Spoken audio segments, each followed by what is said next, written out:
हमारे ऋषियों का दर्शन है और आज पूरी दुनिया इस भारतीय योग की कायल है और क्योंकि पूरी दुनिया की आवश्यकता है योग। योग स्वस्थ व्यक्ति के लिए एक जीवन पद्धति है,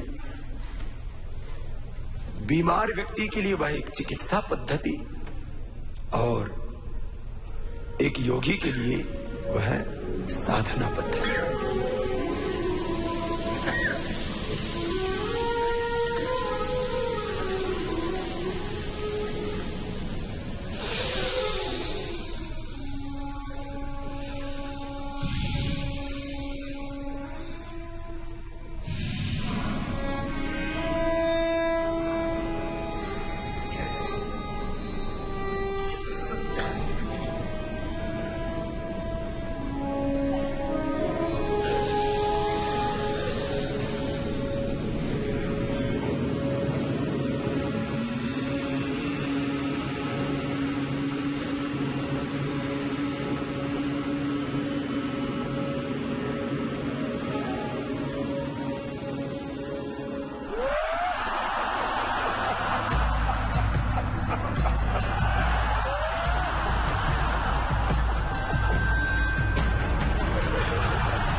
Je n'ai jamais pratiqué le yoga, encore moins pensé en faire un film.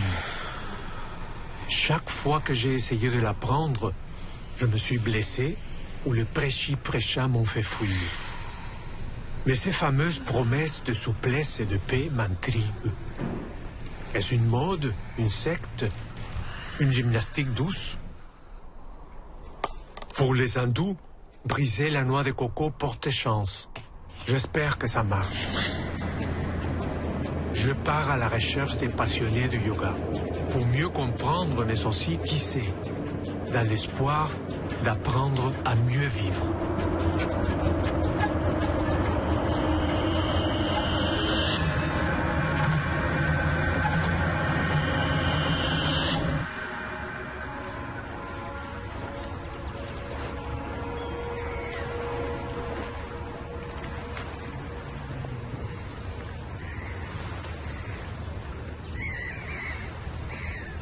Le yoga est un excellent moyen de ralentir. C'est toujours important de s'arrêter et de respirer.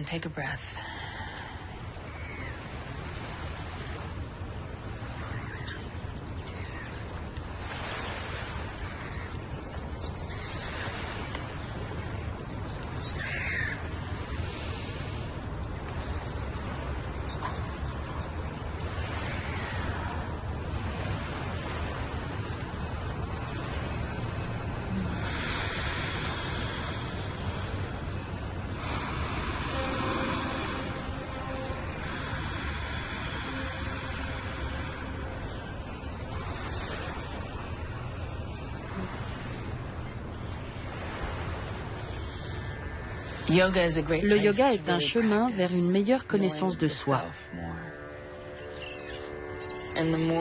Plus on se familiarise avec le moi, plus on saisit le lien qui nous unit avec le monde. On forme un tout avec l'autre, avec la planète. Tout ce qui nous entoure s'intègre à un tout.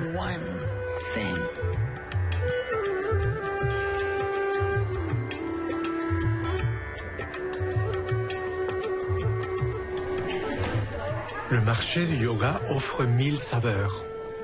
Yoga cirque, yoga tout nu, yoga chrétien et même du yoga pour les chiens. Mais avec Richelle Donegan, on est loin de la saveur du moi.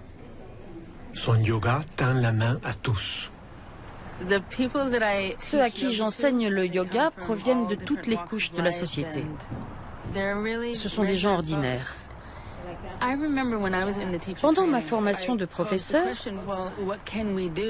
j'ai demandé comment on pourrait attirer davantage de gens de couleur et d'autres communautés vers le yoga. Une des réponses était que la couleur, on ne la voyait pas.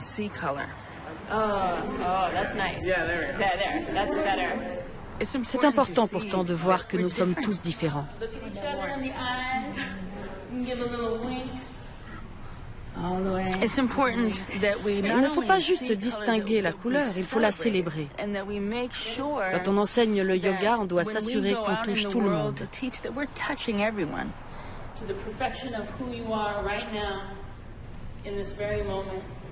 Now root the tailbone into that space again. Soften the heart towards the earth. Inhale and just lift the heart.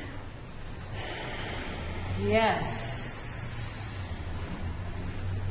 It doesn't stop here. When I say you Quand je dis « vous êtes des êtres précieux », vous êtes beaux tels que vous êtes, pas besoin de chercher à devenir un autre.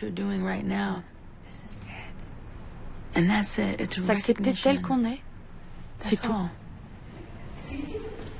Shake the hands. Now the breath, bring the breath into it. Bring the voice into it.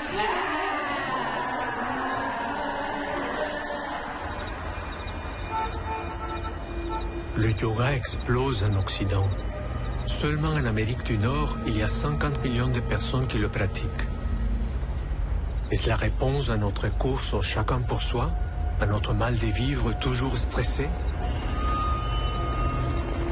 En cherchant à le savoir, je suis tombé sur une carte d'affaires qui m'a accroché.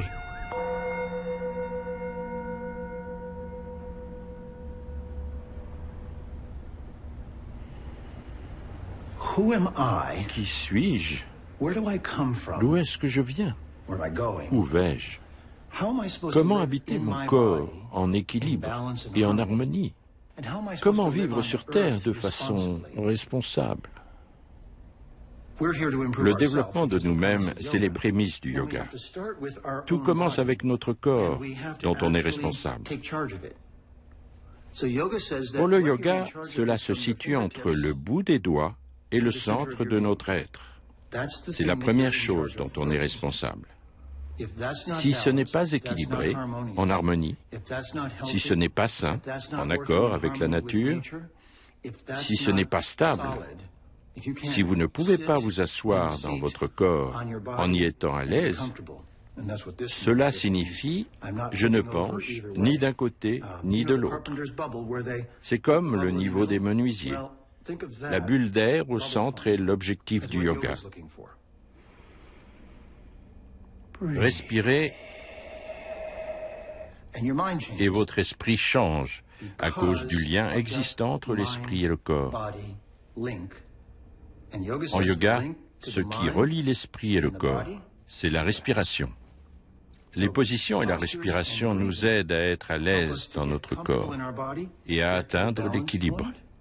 Alors seulement, on est prêt pour la méditation.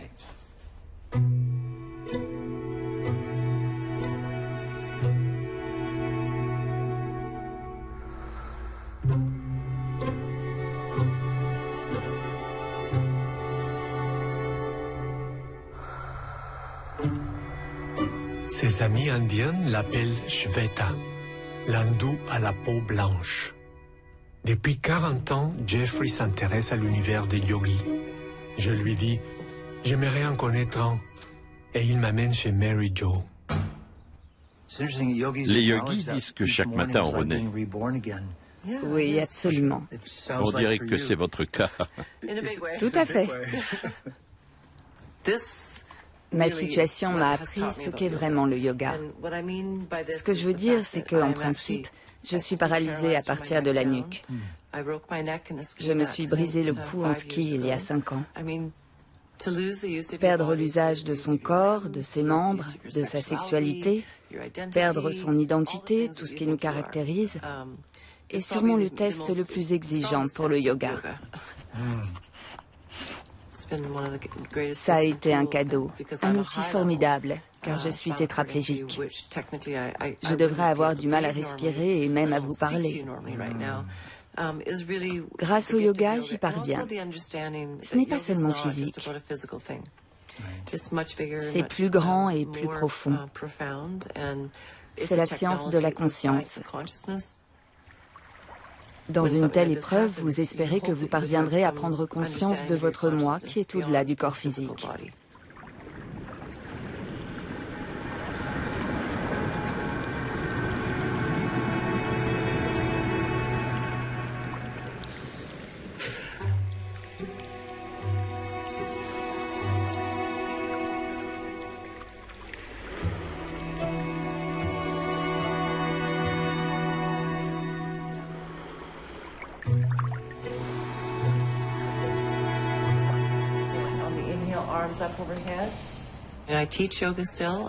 J'enseigne encore le yoga de mon fauteuil. C'est un peu encombrant, mais je suis plus habile qu'avant.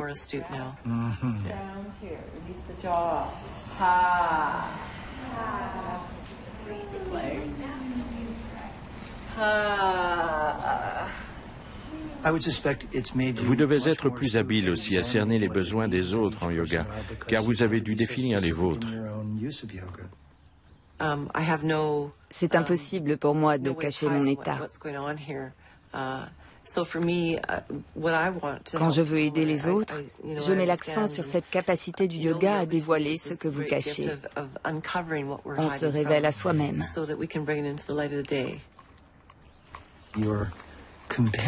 Votre compagnon est conscient des forces vitales qui l'entourent? Il prévoit mes spasmes. Ça me fait sursauter. Il les sent venir 5 minutes plus tôt. Il se précipite en bas du lit et il va se cacher en attendant que ça passe.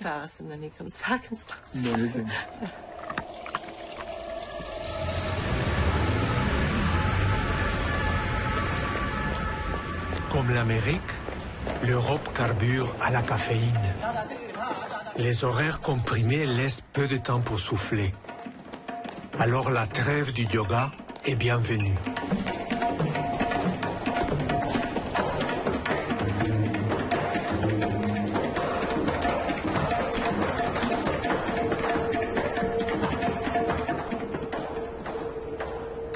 À Paris, capitale de l'art de vivre, l'école française de yoga se trouve sur le site d'un monastère converti en fabrique de chocolat. La vocation de ces murs, c'est toujours partagée entre plaisir et méditation. Le yoga s'y trouve très bien.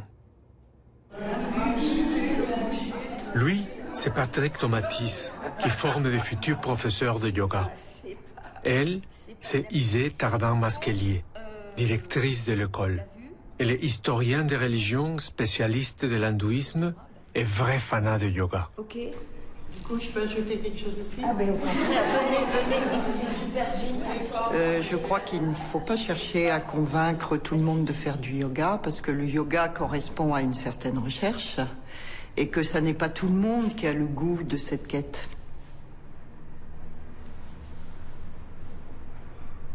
J'ai pas connu le yoga d'abord sur le tapis.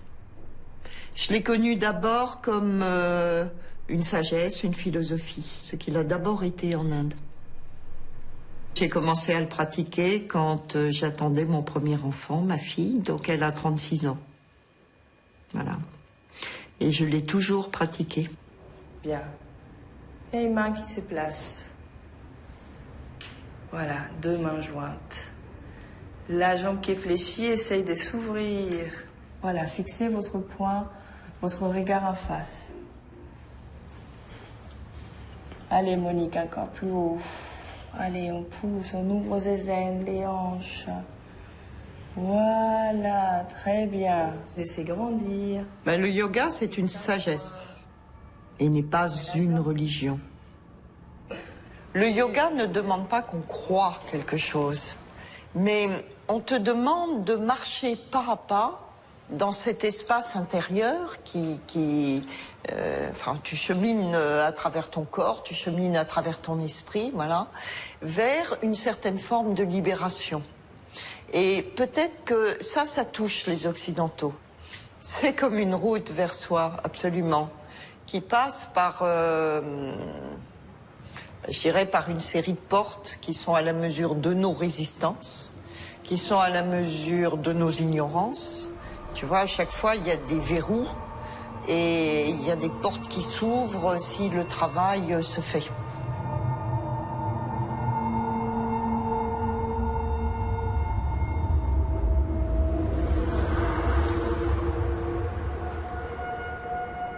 En fait, dans le yoga, la sagesse passe par le corps. Une force de vie étonnante. Et moi, ce qui va m'intéresser, c'est cette pliure que je prends là au niveau de la nuque, que puis je puisse la prendre à un autre niveau. C'est-à-dire si je fais ça, là, et c'est dans le haut du dos, je viens faire la pliure. Encore là, voilà, parfait. Maintenant. J'ai eu un prof de yoga qui a dit « Le yoga n'est pas une thérapie, mais il est puissamment thérapeutique. » Il ne faut pas faire du yoga une thérapie, c'est une réduction occidentale. Mais en revanche, on s'aperçoit qu'en faisant du yoga, dans sa globalité, un certain nombre de maux, de souffrances, de maladies et tout vont s'atténuer, ou bien simplement elles n'auront plus d'importance. En fait, quand vous faites ça, vous êtes en train de me faire une sonnette externe de l'omoplate. Alors, c'est sûr que quand j'ai le dos qui est un peu rond comme ça, j'ai tendance à avoir les omoplates un peu hautes. Hein, et puis, il faut que je fasse l'effort de les abaisser. Il n'y a jamais eu une seule tradition de yoga. En Inde, il y a eu des yogas. C'est quelque chose de vivant et qui évolue. Et le yoga pur, moi, je ne sais pas ce que c'est.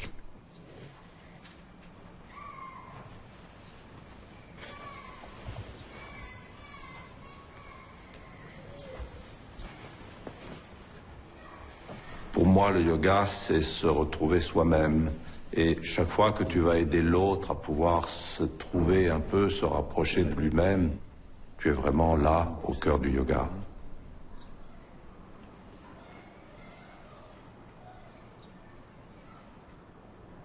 Alors, Philippe Vigan, il est l'Octine syndrome, donc c'est littéralement muret vivant.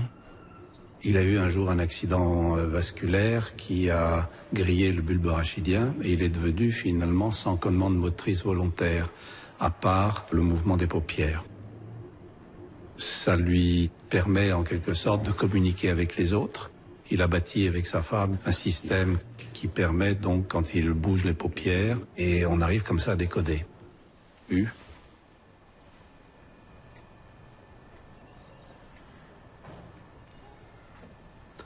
Trois. Une. 4, 2.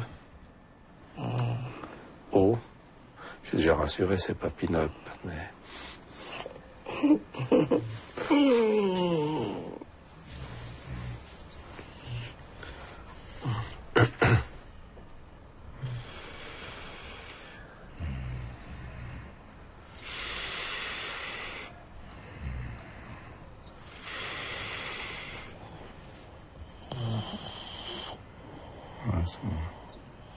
Il y a une définition que j'aime beaucoup du yoga qu'on trouve dans la Bhagavad Gita qui dit le yoga c'est l'habileté dans les œuvres. C'est comment, si tu veux, devenir plus habile dans tous les actes de la vie.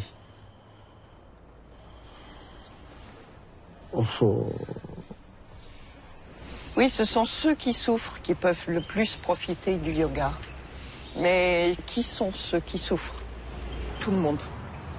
Tout être qui est sur Terre fait l'expérience de la souffrance. C'est ce que dit le bouddhisme, et la réaction des Occidentaux, c'est de dire « Ah, mais c'est terriblement pessimiste ». Mais dans la pensée indienne, c'est pas une raison de se désespérer. C'est juste que c'est la condition de l'être humain. Il se raconte plus des histoires. Donc il touche une vérité, et parce qu'il touche une vérité, il sort de l'illusion des choses et de l'illusion sur lui-même, et alors il a une chance de découvrir autre chose.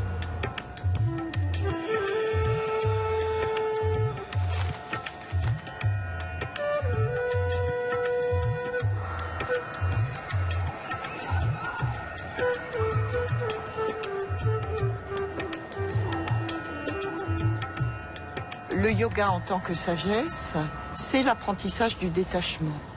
Et l'apprentissage du détachement suprême, c'est accepter de mourir.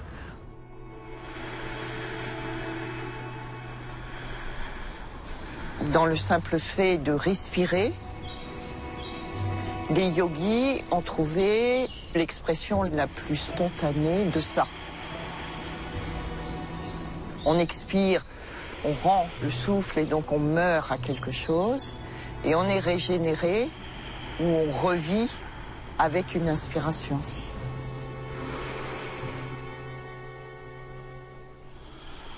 Aujourd'hui en Occident, avec la méfiance envers les religions et aussi les spiritualités, on a délaissé nos rites.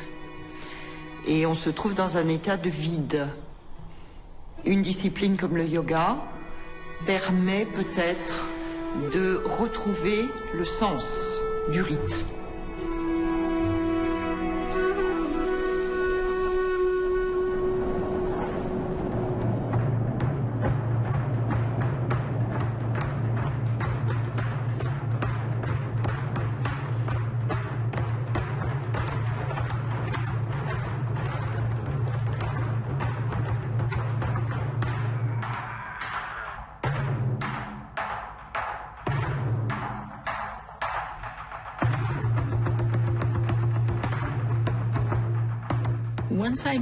Quand je me suis mise à faire du yoga, ma façon de vivre la danse a totalement changé. Ça n'a rien à voir. C'est un autre univers.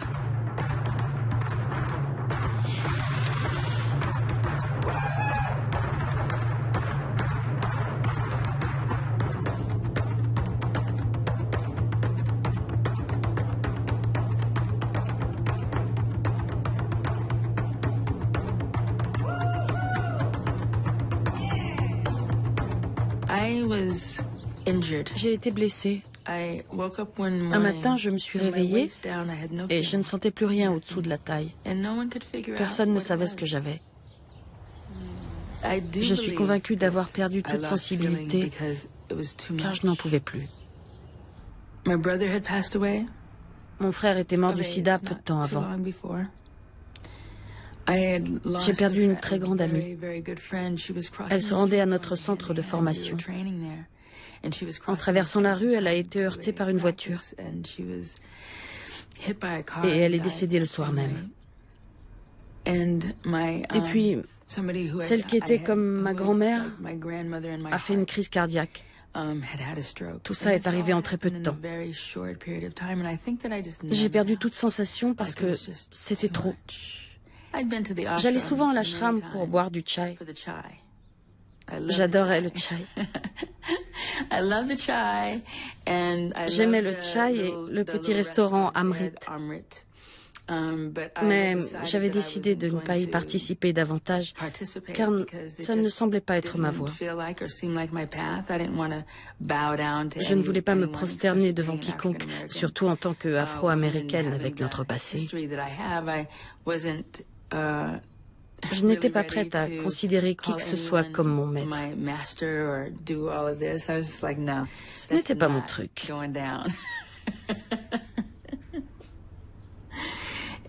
Mais une voix en moi a dit « vas-y ». À partir de ce moment-là, je me suis prosternée. Je faisais tout. Je me suis mise à faire du travail désintéressé, sans savoir ce que c'était vraiment. J'ai tout fait sur le champ. Finalement, je me suis retrouvée dans un cours de yoga pour les problèmes de dos. Résultat, je ne m'étais pas sentie aussi bien depuis des mois. J'ai continué à guérir.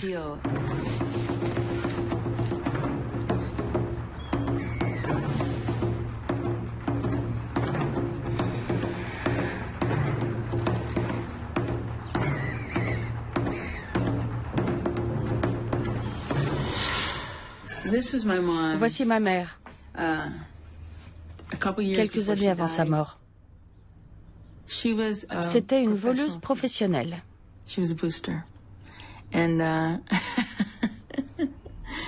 Ce qui est intéressant, c'est qu'elle s'en tirait très bien.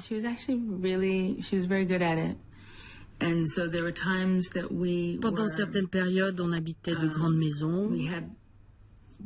On avait 25 paires de souliers, des habits de velours. L'argent coulait à flot. Nous avions une voiture et parfois on était complètement fauchés. La vie était instable.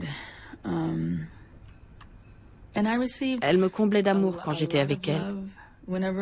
Lorsque j'étais dans des centres d'accueil ou à l'orphelinat, c'était comme si je passais le temps à attendre ma mère. Peu importe si c'était des mois ou des années, j'attendais de la retrouver.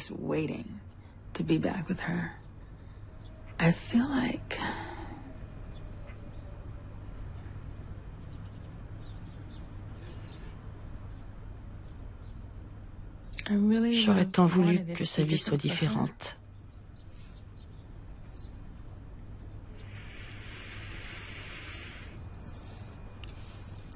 Quand je songe au yoga et à sa puissance,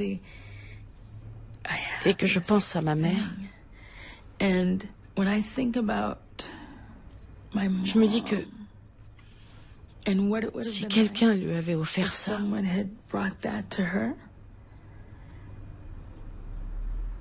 c'est ce qui me pousse à vouloir le pratiquer tout le temps. Si je pouvais le faire 24 heures sur 24, je serais comblée. Je passerais mon temps à dire aux gens, viens faire du yoga. Je vais te le montrer, te l'enseigner. Laisse-moi te connaître.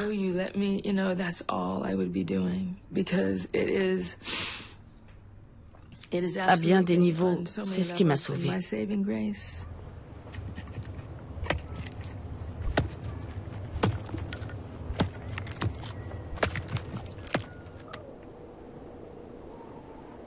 Quand j'imagine l'espace intérieur du yogi, c'est ce paysage que je vois.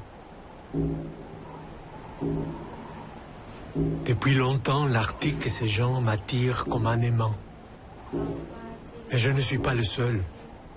Carrie Lawson, nomade du yoga, l'enseigne ici depuis 7 ans. Tapis sous les bras, elle se balade entre la Nouvelle-Écosse, le Nunavut et l'Inde.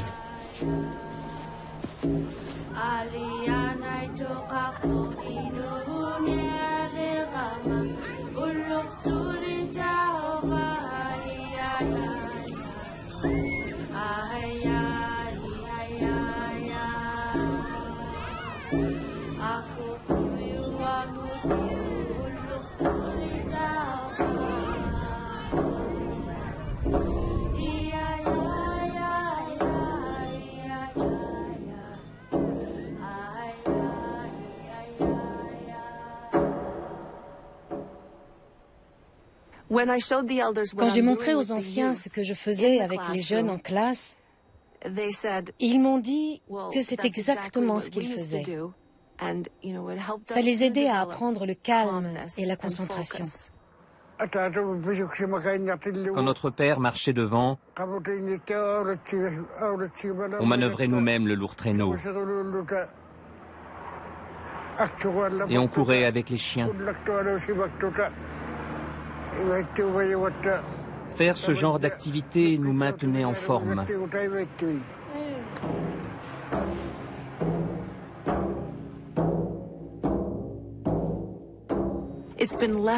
Ça fait très longtemps que les Inuits vivent, ou plutôt survivent, sur cette terre extrême. Soudain, les gens du Sud sont arrivés. Le gouvernement, les institutions, tous ceux qui voulaient les coloniser et les moderniser. Pensez à tout ce qui a changé ces 25 dernières années. Toutes les avancées technologiques sont à des années-lumière du mode de vie qu'ont les Inuits depuis des millénaires.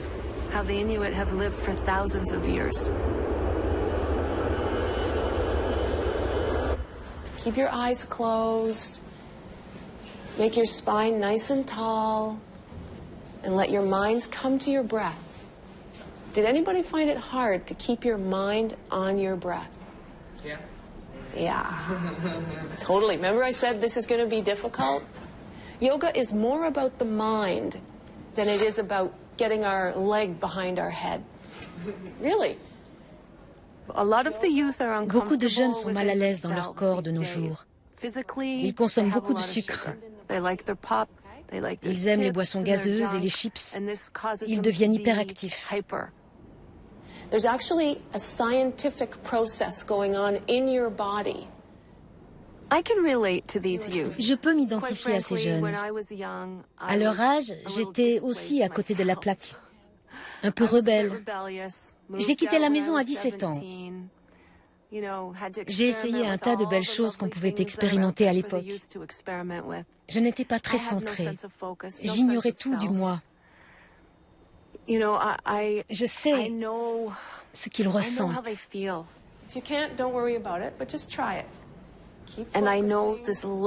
Je sais ce que c'est d'être coupé de soi-même. Par expérience, je sais que le yoga peut renverser la vapeur. Trick is to focus and not get distracted. Don't laugh, man, don't laugh. Yeah, but if somebody else laughs, if you have good focus, it's not going to distract you. Slow, deep breaths, keeping your mind on your breath, keeping your focus. Let's see if we can just bring total stillness into this room.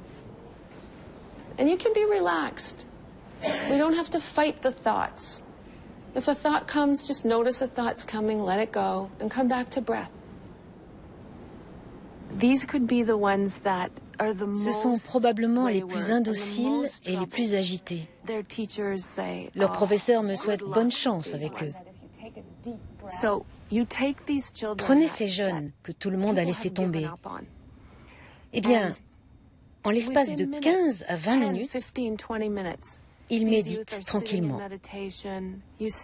On voit la paix et le calme sur leur visage. C'est comme si leurs souvenirs étaient si près de leur cœur qu'avec un peu d'aide et de temps, ils reprennent contact avec eux-mêmes.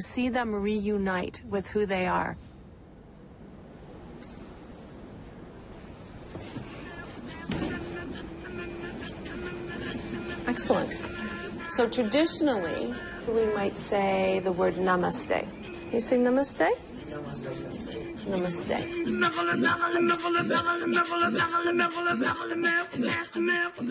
Dans mon rêve, un enfant inuit me disait « On ne meurt pas. On ne fait qu'échanger de peau. Tout ce qui existe, existe depuis toujours. » Ça ressemble à ce que dit le yoga. Une fleur, un gratte-ciel font partie du même tout. Ta yoga nusasanam yogas chitta vritti nirodha tadha drastu svarupe vastanam.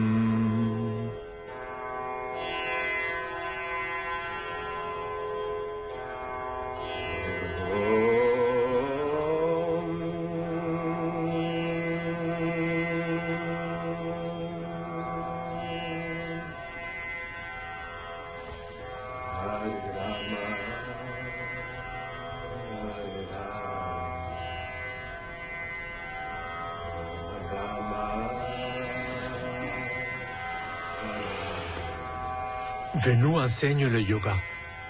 Il le pratique tous les jours de sa vie. Sans exception.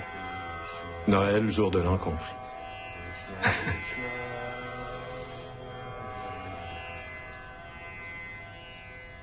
Mais je te dirais que normalement, plus je fais du yoga, plus je pratique la méditation, plus j'ai un sens de bien-être. Alors les gens cherchent toujours des expériences extraordinaires. Ah, ma kundalini s'est éveillée, j'ai un chakra qui s'est ouvert ici.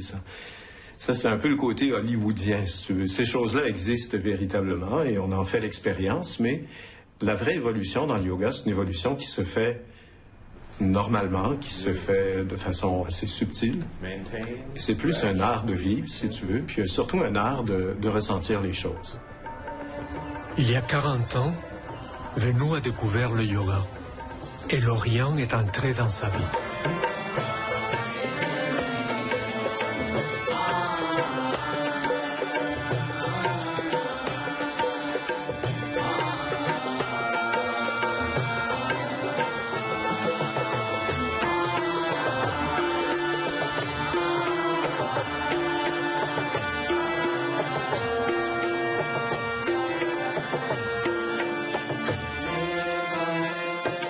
Quand on pense à la musique, on pense à une forme de yoga qui s'appelle Nada Yoga. L'avantage de la musique, c'est qu'il attire le mental comme un aimant. Le mental qui est comme une espèce de singe qui a été piqué par une abeille et qui en plus est sous. Donc c'est un peu ça le mental, essayer de contrôler ça. Alors une des meilleures façons, c'est par la musique.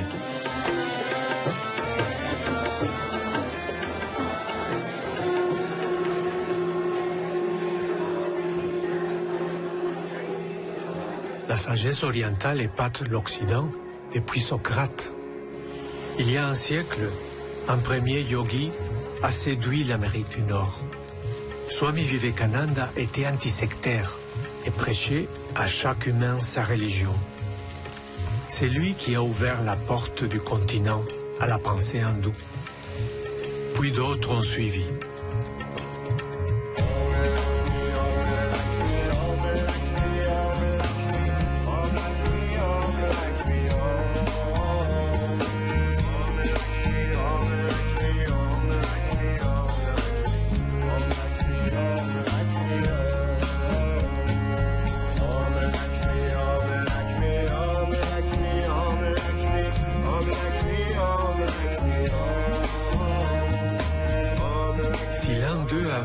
Déclencher l'expansion incroyable du yoga dans le monde occidental, c'est bien Swami Vishnudevananda.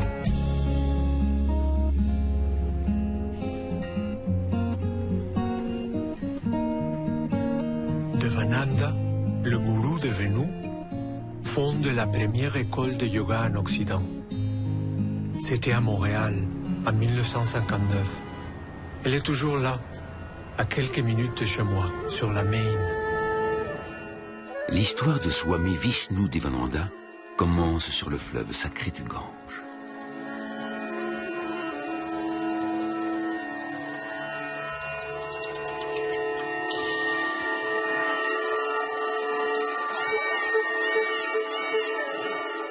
Rishikesh, au pied de l'Himalaya, où des sages pratiquent le yoga, selon la tradition depuis 5000 ans.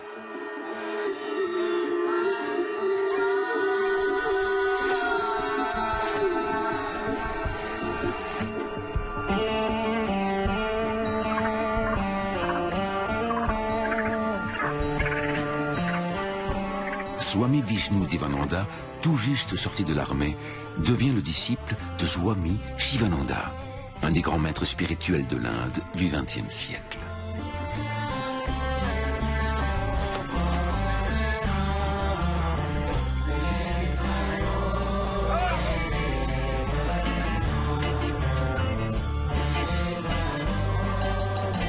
Il suit une instruction rigoureuse pendant 12 ans, dont une année à méditer dans une grotte de l'Himalaya.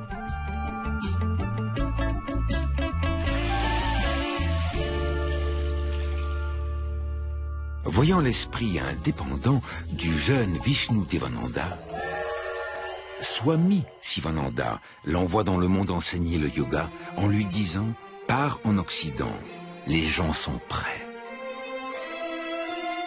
En 1962, à Valmorin, près de Montréal, il fonde un des premiers centres de yoga en Occident.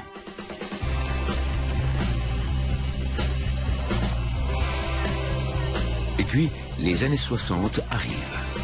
Les jeunes découvrent le yoga et l'ashram de Valmorin. Faites l'amour, pas la guerre. Fidèle à l'esprit de l'époque, Vishnudevananda, le Swami volant pacifique, survole les zones de conflit du monde. Le Pakistan, le Proche-Orient, Cuba et l'Irlande en leur lançant des fleurs.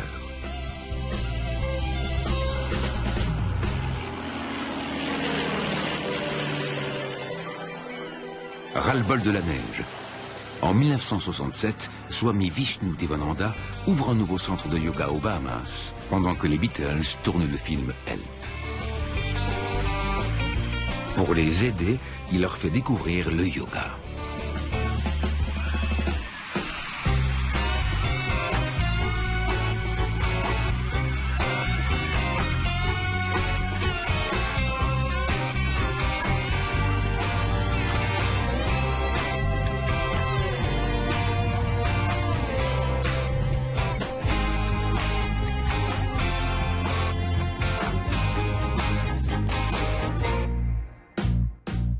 Aujourd'hui, des artistes du monde entier pratiquent le yoga.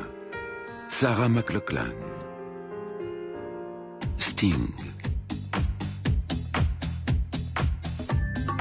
Carlos Santana, Alanis Morissette, Yehudi Menuhin,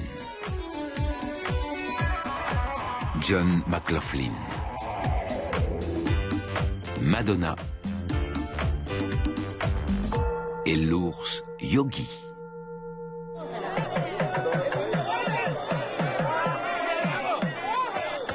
L'œuvre de Swami Vishnu-Devananda grandit toujours. Ses écoles ont formé plus de 25 000 professeurs de yoga. Et lui-même n'aurait pas pu imaginer que le temple qu'il a fondé au cœur du Québec allait accueillir le plus grand festival hindou au monde à l'extérieur de l'Inde.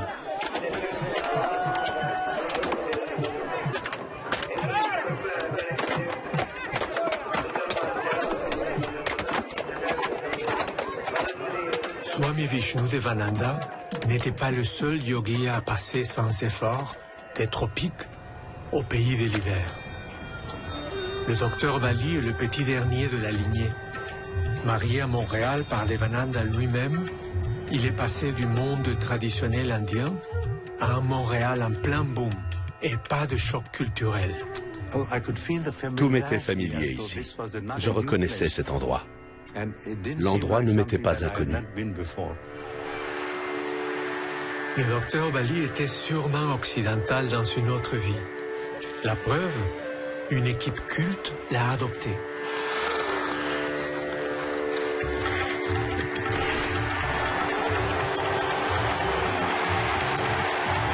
Une fois de plus, le Canadien s'approprie la Coupe Stanley, le trophée le plus convoité du monde du hockey.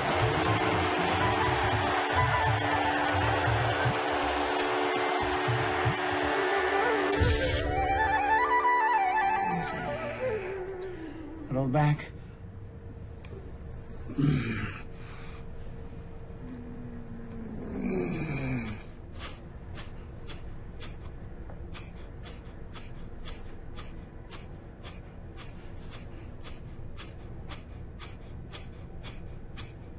The tiny capillaries which are blocked, they need to be dilated. And feel.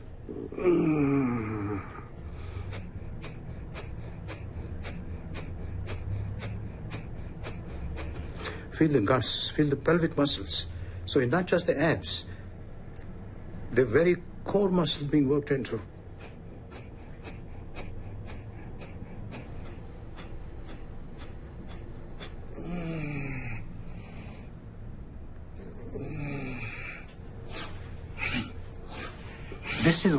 C'est ça la clé.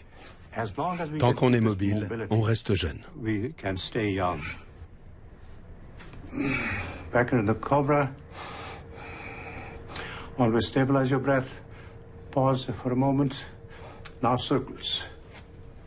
Nous avons environ 40 000 pensées par jour, dont 90% sont les mêmes le lendemain. Et 90% sont des pensées négatives. Avec elles, impossible de créer des énergies positives, une énergie pour guérir. Quand guérit-on le mieux? Dans le sommeil profond.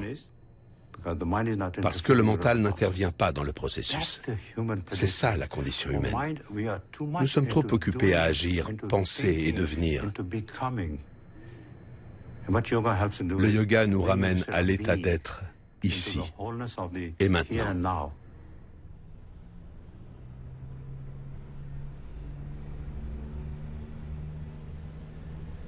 In this level of comfort, nothing and nothing can hurt your body ever again. Feel that trust. That's where your immune system has been hoisted. That's where any functional decline or deficit has been compensated. And feel being the ocean of pure awareness.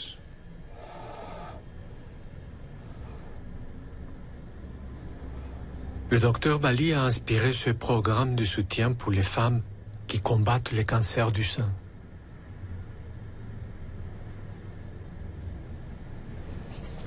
Fantasize your body flourishing, blossoming into beauty and grace. Deeper, deeper, deeper. Feel the extension, slow it down. And with feelings of firmness and tautness, hold it, feel it. Reach out, make circles, inhale, exhale. Up again, stretch your arm, hold this at the present moment. Hold it, let go. La première fois, j'ai pleuré. C'était au niveau du sternum. J'avais terriblement mal, je m'étais fracturé le sternum. Je ne pouvais pas m'allonger sur le ventre. C'est ma position préférée pour dormir depuis l'enfance. Je n'avais pas dormi sur le ventre depuis 5 ans. Quand il nous a fait allonger sur le ventre pour relaxer, je n'étais pas sûre, mais je l'ai fait quand même. Quelle révélation. Ça m'a libérée. And relax. And it is the feelings of comfort and joy which is your medicine. And slipping away into feelings of being. That's where the healing molecules are being released.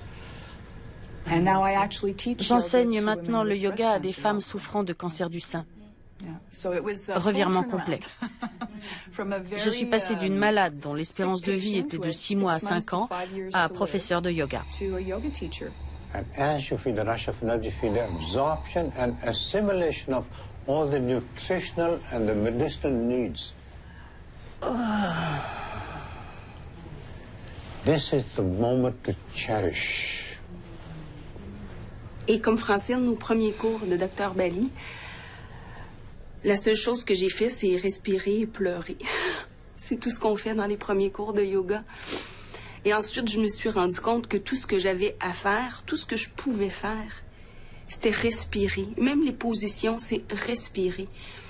Parce que quand on est en choc, on oublie de respirer. Et bon, j'ai encore des choses à apprendre, manifestement, puisque je suis en récidive depuis 1 an. Et moi aussi, j'ai mal au sternum.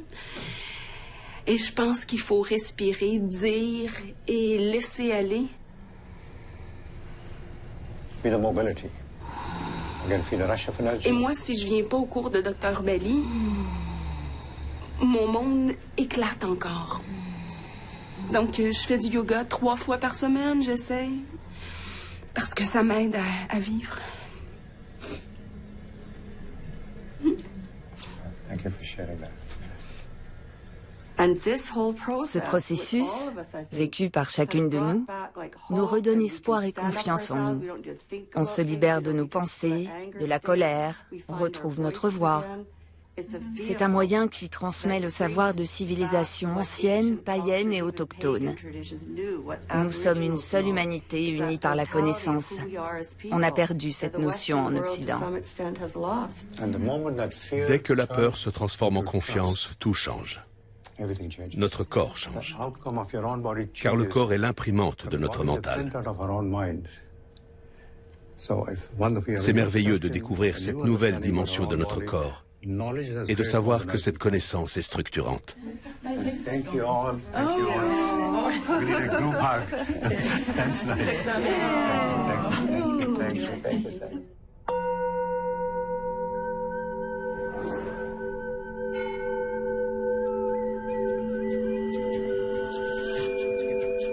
you.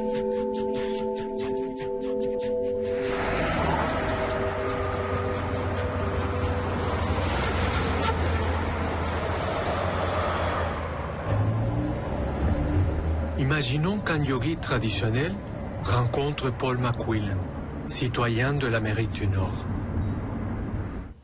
Le sage dirait « Oui, il a l'air en santé, bon équilibre, souple, il est prêt pour la méditation. » Mais pour lui, comme pour beaucoup de gens qui pratiquent le yoga en Occident, c'est le corps qui compte.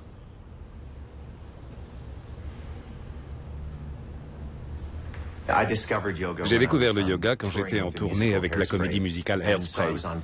J'étais toujours en avion. Je me sentais éparpillé, déséquilibré. Dans ce sens, ça m'a aidé. Mais je ne médite pas tous les jours.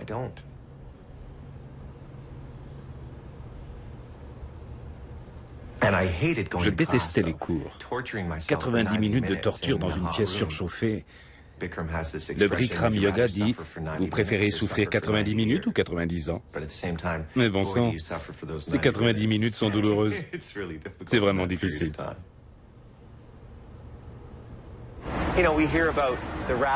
On parle beaucoup de la hausse des cas de diabète aux États-Unis et au Canada, de l'obésité chez les enfants.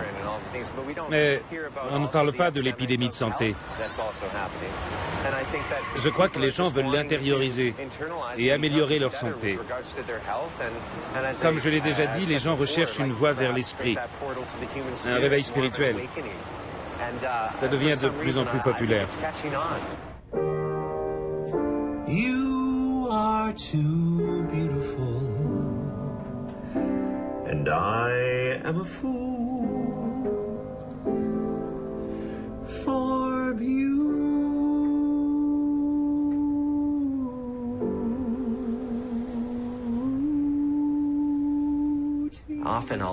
Je fais souvent du yoga quelques heures avant de monter sur scène. Alors je me sens plus libre vocalement.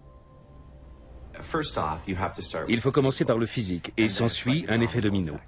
On commence par ouvrir le corps physique. C'est purement physiologique.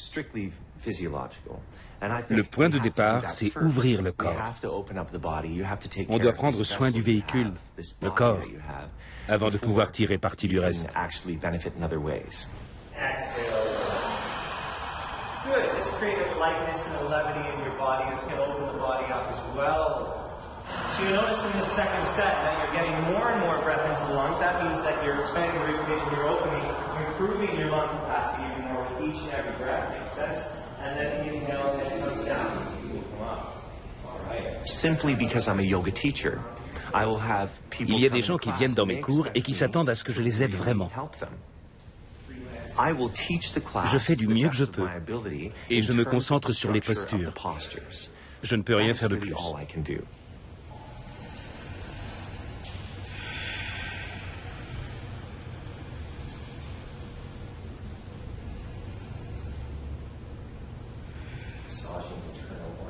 Il y en a d'autres qui te bombardent de questions. C'est comme s'ils voulaient prendre une part de moi, car ils croient que j'ai trouvé quelque chose. Mais ce n'est pas le cas. J'essaie juste de créer un équilibre dans ma vie d'acteur en faisant et en enseignant le yoga. Car j'aime ce que ça a fait à mon corps. Mais je n'ai pas de solution. Actuellement, il y a une tendance à dire tel ou tel yoga est le meilleur. C'est notre yoga ou rien du tout. C'est insensé.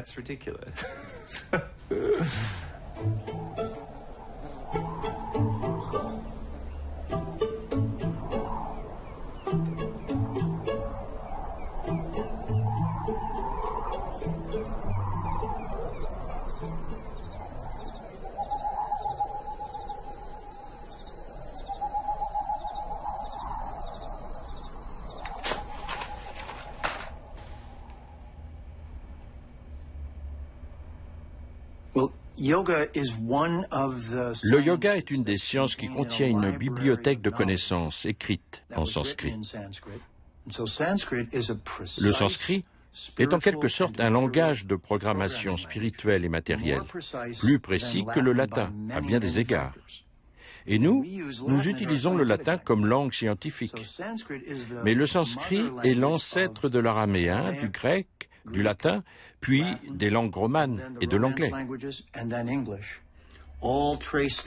Toutes ces langues trouvent leurs racines dans ce fabuleux arbre de précision grammaticale qu'est le sanskrit. Et le mot samskritam veut dire la langue perfectionnée.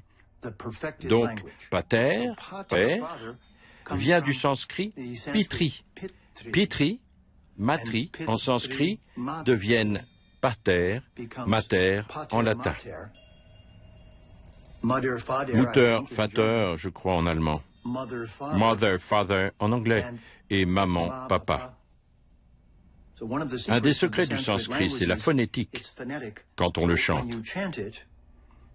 Om bhuvasva tatsavitur vareniyam.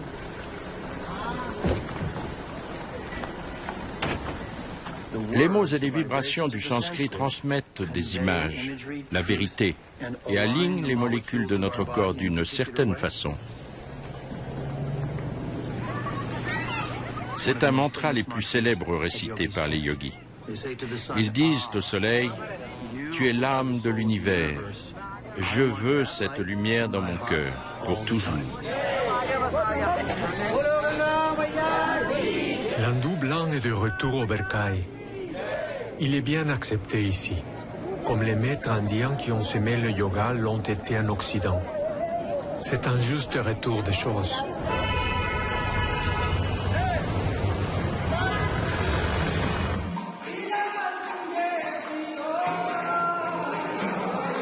Un bon touriste, je saute à pieds joints dans l'exotisme. Le dépaysement me met à l'affût. Et c'est comme ça que j'ai rencontré la perle rare, Shraddhalû Prenad. Lui, il dit qu'il n'est pas un gourou, mais pour moi, il l'est. Il rend les choses tellement claires.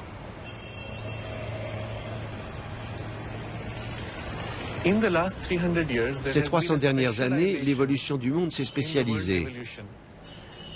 L'Orient a mis tout l'accent sur la réalisation spirituelle sans tenir compte ni de la vie, ni de la matière.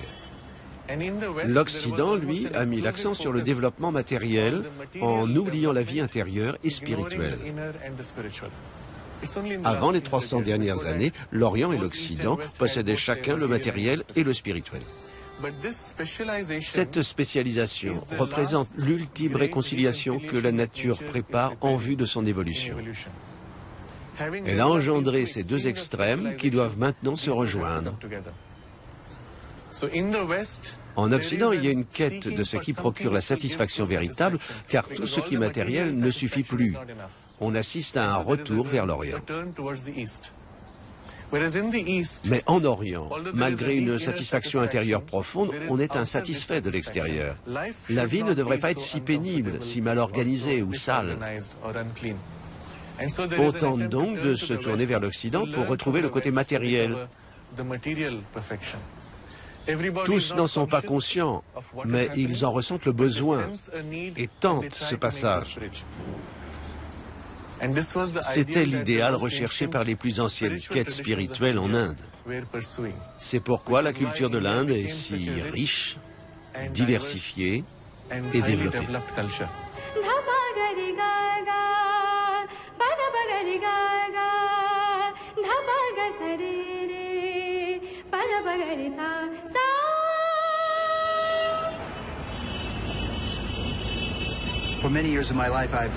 Depuis plusieurs années, je viens souvent en Inde où je donne des conférences, surtout pour les jeunes.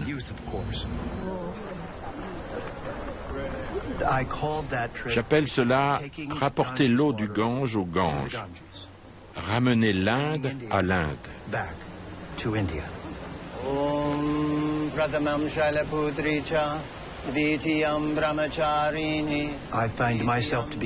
Ma voix toute petite se retrouve parmi un chœur qui dit que nous pouvons guérir la planète ensemble, en nous respectant les uns les autres. C'est ce qu'on enseigne en Inde, depuis la nuit des temps. Et là-bas, parfait. D'abord, je m'appelle Jeffrey Armstrong. Je sais à qui vous pensez. Neil Armstrong. C'est mon oncle. C'est un astronaute de l'espace extérieur et moi, de l'espace intérieur. Vos ancêtres ont inventé le développement durable. Ils ont appris à conserver cet équilibre en toutes choses. On appelle ça le yoga. Quand tous les désirs inutiles sont éliminés de l'esprit, l'esprit reste stable. Si vous devenez des yogis, vous comprendrez comment fonctionner et travailler avec la planète de façon à trouver des solutions puisées dans la technologie et la science et axées sur la viabilité. On pourra tous y arriver, car votre héritage vous permet de montrer la voie.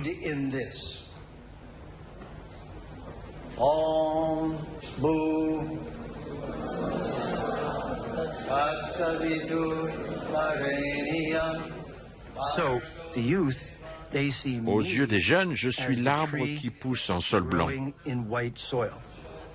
Une greffe entre un séquoia, mon moi nord-américain, et un lotus, mon moi désormais très enraciné en Inde.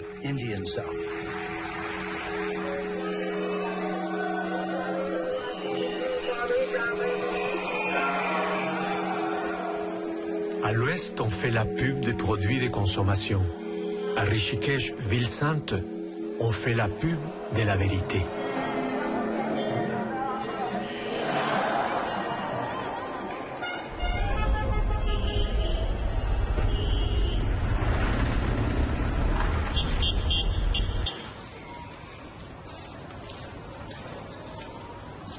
Rishikesh est la capitale mondiale du yoga, la Mecque des yogis occidentaux.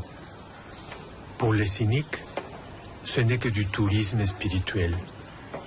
Pour d'autres, c'est vraiment un lieu de refuge. Pour moi, c'est comme entrer dans un livre de contes. Mais Jeffrey Armstrong est ici pour des raisons pratiques. Il veut renforcer ses liens avec l'organisation de Swami Chidanand, qui l'invite à Vancouver. Avec le yoga, ce n'est pas seulement le corps qui devient flexible.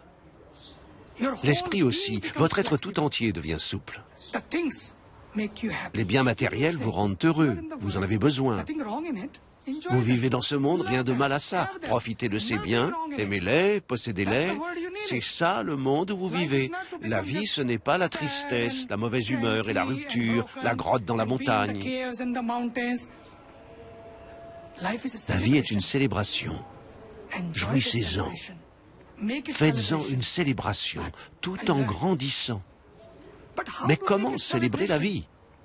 Comment ne pas être contrarié par le vide autour de soi? La vie a des hauts et des bas. Comment empêcher que cela arrive? Voilà le cadeau du yoga. Il nous donne la clé pour créer notre propre grotte où qu'on soit. Il nous apprend à nous développer, pas à changer de religion, ni à renier les enseignements millénaires de notre église ou synagogue. En venant ici, vous devenez un meilleur chrétien, un meilleur juif ou un meilleur musulman. De plus, si vous voulez mon avis, vous devenez un meilleur être humain. Se développer, c'est la clé. Incarner le développement. Touchez-y et le monde changera.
Ce que j'adore de la spiritualité hindoue, c'est qu'elle est joyeuse, clinquante, jubilatoire.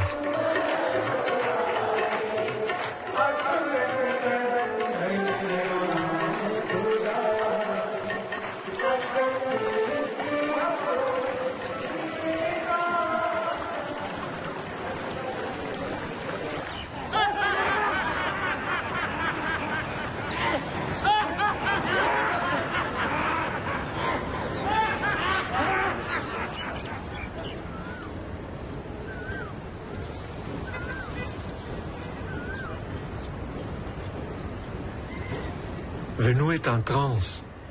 Ici, il trouve son yoga de prédilection. C'est lui qui passe par les vibrations, le yoga de la musique. Il réalise un vieux rêve, acheter un harmonium made in India.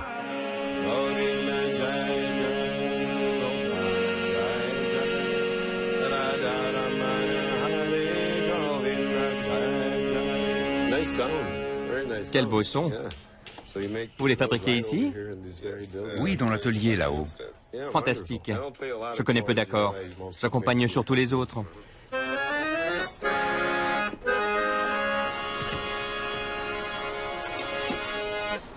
Ils sont fabriqués à la main. Chacun a un son unique.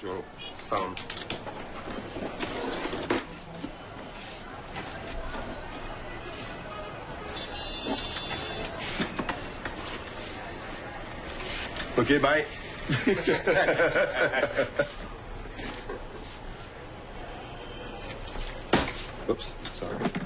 Bon, je vais devoir l'acheter maintenant. J'aime le son. Je vais vous l'emballer. S'il vous plaît.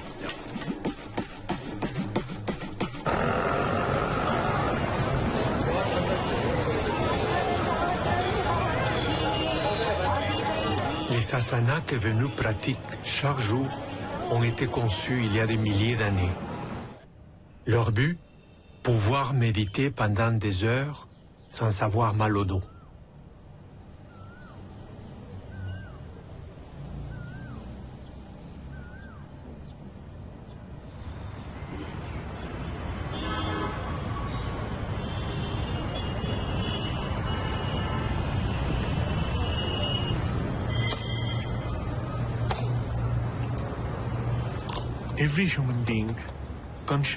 Tout être humain, qu'il en soit conscient ou non, est en quête du divin.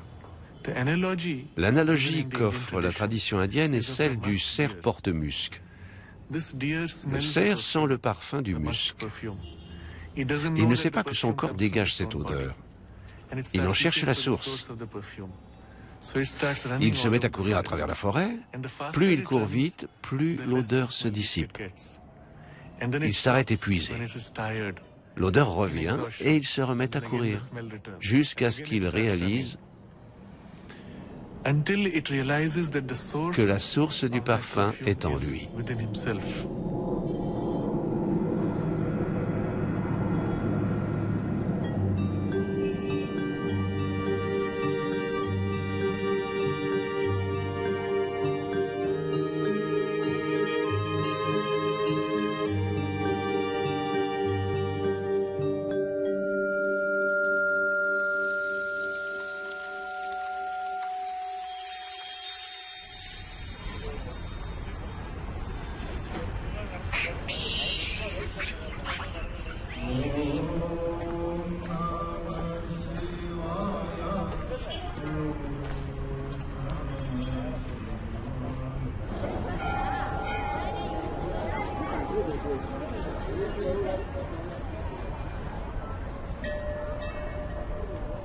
Venu médite au même endroit où son gourou, Swami Vishnudevananda, pratiquait tous les jours avant de partir vers l'ouest.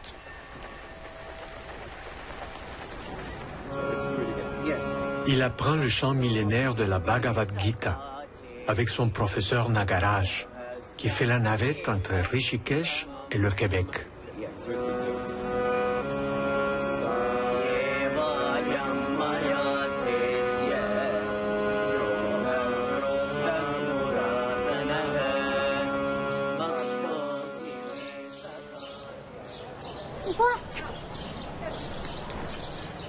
Une surprise nous attend au fond du monastère.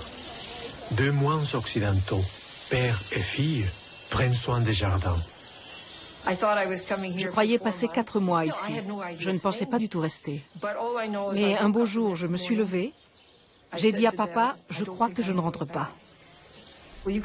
Imaginez, vous avez 33 ans, vous êtes sur le point de rentrer chez vous, on vous attend là-bas, votre père vous encourage à partir, et tout bascule. Je n'ai pas du tout résisté. C'était merveilleux qu'elle soit ici. On pouvait parler de choses spirituelles et de la famille. Là, on voit mon père et ma mère. Ici, c'est la visite de la famille, en 92. On ne les avait pas vus depuis 16 ans. Quand on a quitté pour... Oh, plus de courant. C'est tout à fait normal en Inde. Je suis arrivée en décembre 1980.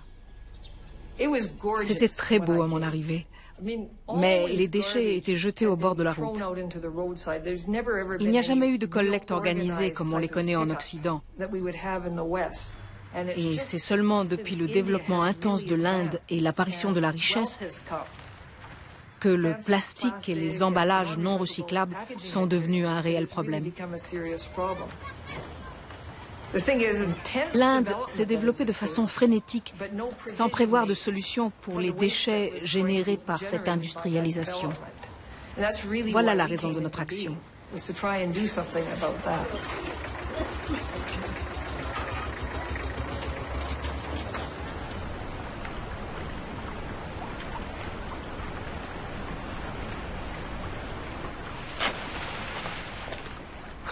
Le karma yoga, c'est agir par devoir et sans désir de récompense. C'est vrai, car le mot karma veut dire action. L'objectif du karma yoga est d'entrer en union avec le divin par l'action. Hier, ma mère m'a appelé, elle a dit « Mon Dieu, t'es devenu un bangui ». Bangui veut dire ramasseur de déchets. J'ai le sentiment d'accomplir quelque chose. Mon corps fait plus que respirer, manger et dormir. Je veux faire ça car ça fait partie de notre culture.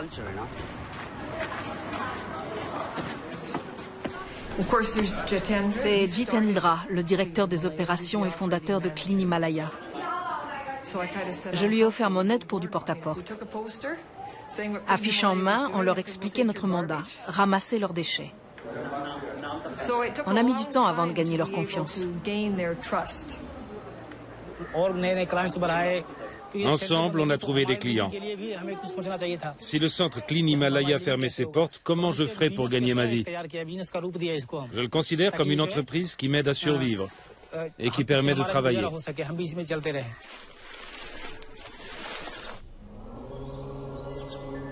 À Vancouver, Bill était homme d'affaires. Toujours attiré par la vie spirituelle, il a attendu que ses enfants grandissent avant de se retirer au monastère. Je pensais pouvoir faire de l'argent et me lancer dans la politique un jour pour être au service du pays. J'ai réalisé qu'il existait un but plus grand.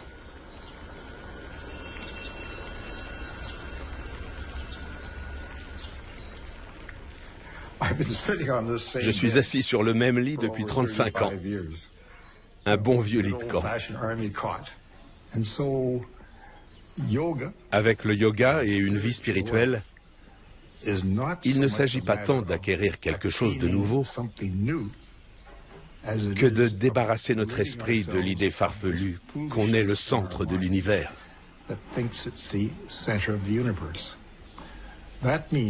Autrement dit, vous aimeriez qu'on vous traite comme j'aimerais qu'on me traite. On n'a pas besoin d'avoir un gourou ni d'aller en Inde. Tout ce qu'on a à faire au quotidien, c'est de traiter les autres comme on voudrait être traité. C'est tout ce qui est demandé. C'est l'essentiel. Mais, comme l'a dit Reagan de sa politique économique, je n'ai pas dit que c'était facile. J'ai dit que c'était simple.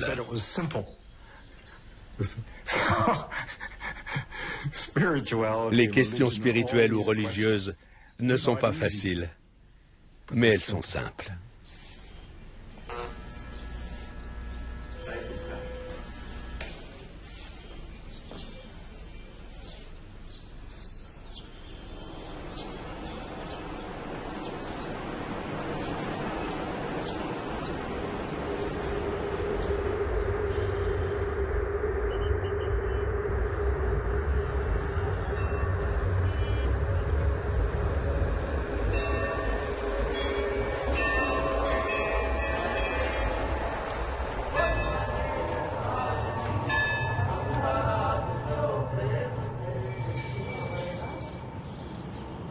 Revoici Carrie. Fraîchement débarquée de l'Arctique, elle prépare une tournée d'enseignement yogique avec Kabir, son amoureux.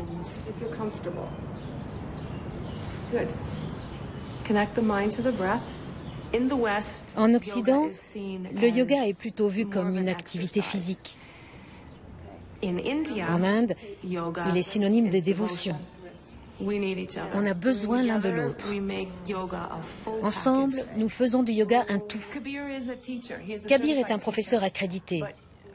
Quand je l'ai rencontré, sa force se situait au niveau spirituel et philosophique. Ces autres belles facettes du yoga. Mais le côté asana était moins fort.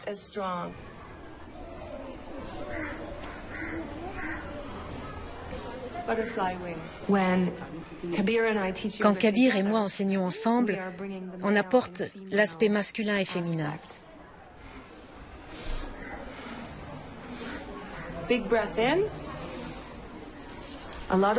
Beaucoup de villageois n'ont jamais vu d'occidentaux.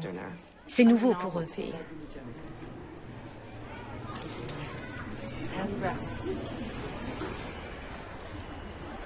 Quand je leur apprends, je reçois leur enseignement aussi. Très vite, un lien se crée.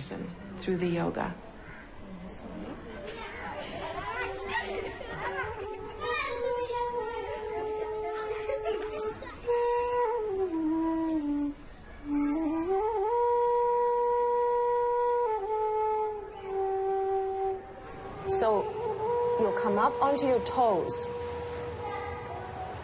To touch your knees to your arms. Concentrate, concentrate. Look at the floor, look at the floor. Slowly, slowly come down. Tuck your head. Ma mère enseignait le yoga. J'ai grandi avec ça. Mais il ne fait pas partie de ma culture. Il fait partie de la vôtre. Mais il se passe quelque chose en Orient.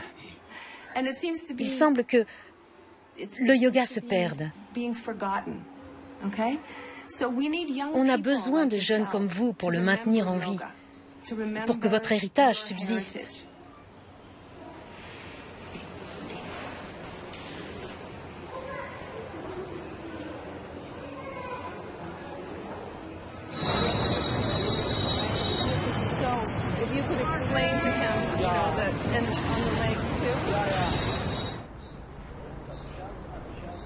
Difficile pour moi d'imaginer quelqu'un qui pourrait mieux profiter du yoga qu'un condamné. Mais il a fallu briser plusieurs noix de coco avant qu'une prison ne nous ouvre ses portes. Parmi les prisonniers ici, il y a des meurtriers, des voleurs, des vendeurs de drogue et des terroristes. On parvient tout de même à gérer la prison et à maintenir une ambiance sereine. On maîtrise bien la situation.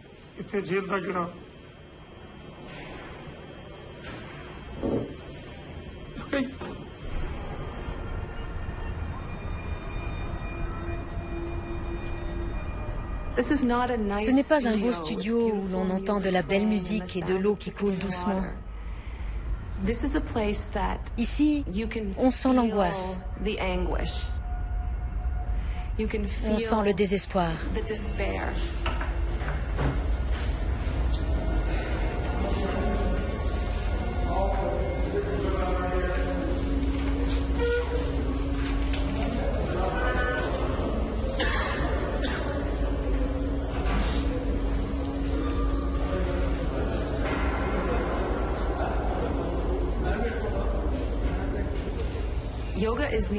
On a besoin du yoga partout, surtout dans les situations de réinsertion.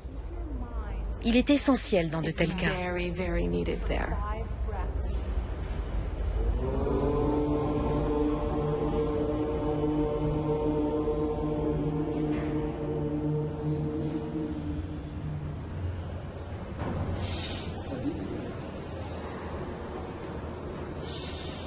On the exhalation, slowly bring down the arms. Inhale up. सांस छोड़िए धीरे करके अपना हाथ जो है अपने दूसरे पांव के ऊपर रखिए. Allow the mind to gently come back to breath. धीरे से अपना ध्यान अपनी सांसों के ऊपर लाएंगे.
Le voyage au pays du yoga me rappelle une fable.